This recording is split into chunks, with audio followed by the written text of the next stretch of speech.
Salam sahabat BB yang dikasihi Tuhan. Renungan Harian Wanita Bijak hari Jumat, tanggal 20 Februari 2026 berjudul Menjadi Pemenang. Pembacaan firman Tuhan diambil dari Injil Matius pasal 4 ayat 1 sampai 11. Marilah, sebelum kita membaca firman Tuhan, kita berdoa terlebih dahulu. Bapa kami yang di surga, dalam nama Tuhan Yesus Kristus, kami mengucap syukur untuk hari baru ini. Terima kasih Tuhan untuk kasih karunia-Mu. Kami bisa mendengarkan kembali firman-Mu. Tuhan, berikan kami hikmat-Mu dan pengertian, sehingga kami bisa mengerti dan melakukan firman-Mu. Haleluya. Amin. Sahabat BB, pembacaan dalam Injil Matius pasal 4 ayat 1 sampai 11. Sekali lagi, Injil Matius pasal 4 ayat 1 sampai 11. Yesus dicobai di padang gurun. Lalu Yesus dibawa oleh Roh ke padang gurun untuk dicobai iblis. Setelah berpuasa 40 hari dan 40 malam, akhirnya laparlah Yesus. Datanglah si pencoba dan berkata kepadanya, "Jika engkau anak Allah, perintahkanlah supaya batu-batu ini menjadi roti." Jawab Yesus, "Ada tertulis, manusia hidup bukan dari roti saja, tetapi dari setiap firman yang keluar dari mulut Allah." Lalu iblis membawanya ke kota suci dan menempatkan dia di pinggir atap bait Allah. Lalu berkata kepadanya, "Jika engkau anak Allah, jatuhkanlah dirimu ke bawah.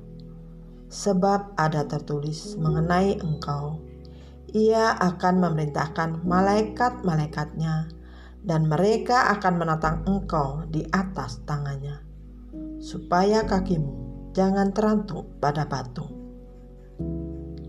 Yesus berkata kepadanya, "Ada pula tertulis, janganlah engkau mencobai Tuhan Allahmu." Iblis juga membawanya ke atas gunung yang sangat tinggi dan memperlihatkan kepadanya semua kerajaan dunia dengan kemegahannya, dan berkata kepadanya, "Semua itu akan kuberikan kepadamu jika engkau sujud menyembah aku."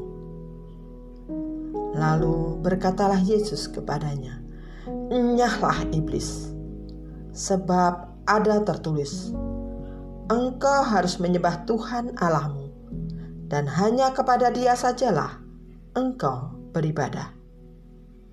Iblis lalu meninggalkan dia, dan lihatlah, malaikat-malaikat datang melayani Yesus.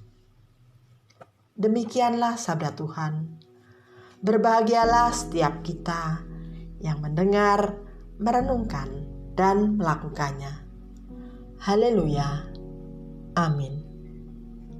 Sahabat BB yang terkasih, bacalah firman Tuhan ini perlahan dan dengan teliti. Bayangkan kondisi Yesus saat itu dan perhatikan setiap jawaban yang Ia berikan kepada setiap tawaran dan godaan iblis. Jawaban apa yang Yesus berikan kepada iblis yang menggoda?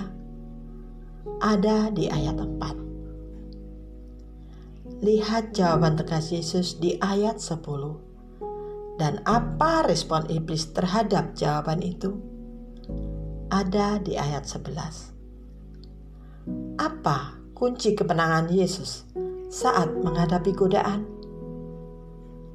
Sahabat BB, kebutuhan akan makanan, kehidupan yang mapan dan aman, serta kekuasaan menjadi titik rawan seseorang untuk bertahan dalam komitmennya untuk hidup mengandalkan Tuhan, atau memilih untuk berjuang dengan kekuatannya sendiri. Yesus mengambil sikap menolak godaan iblis dan memilih percaya pada pemeliharaan Bapa. Bagaimana hari-hari ini engkau menanggapi kesulitan dan kebutuhan hidupmu? Apakah engkau tetap milih percaya kepada Tuhan, atau mulai ragu dan mengandalkan diri sendiri? Tuliskan perenunganmu. Yesus tetap tunduk kepada kuasa otoritas firman Allah. Sekalipun ia tahu ia berkuasa atas segala sesuatu.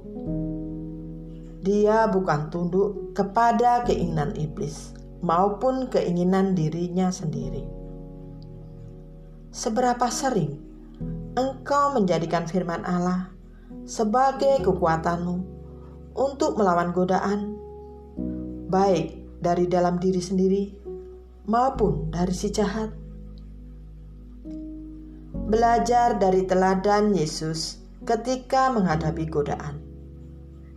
Buatlah kembali komitmen untuk tetap berdiri di atas kebenaran karena keyakinan penuh bahwa hidupmu aman di tangan Tuhan dan kekuatanmu adalah firman Tuhan. Sahabat BB yang dikasihi Tuhan, sebelum kita membagikan kepada rekan dalam kelompok modul 2 dan sahabat BB lain tentang berkat yang kita terima dan komitmen kita, mari kita berdoa. Tuhan Yesus, terima kasih untuk firman-Mu hari ini. Tolong kami Tuhan, saat menghadapi godaan dari diri kami sendiri dan godaan dari iblis, kami memilih untuk berpegang pada kebenaran firman Tuhan. Haleluya. Amin. Berhenti mengandalkan diri sendiri dan berpegang pada firman Tuhan adalah kunci kemenanganmu.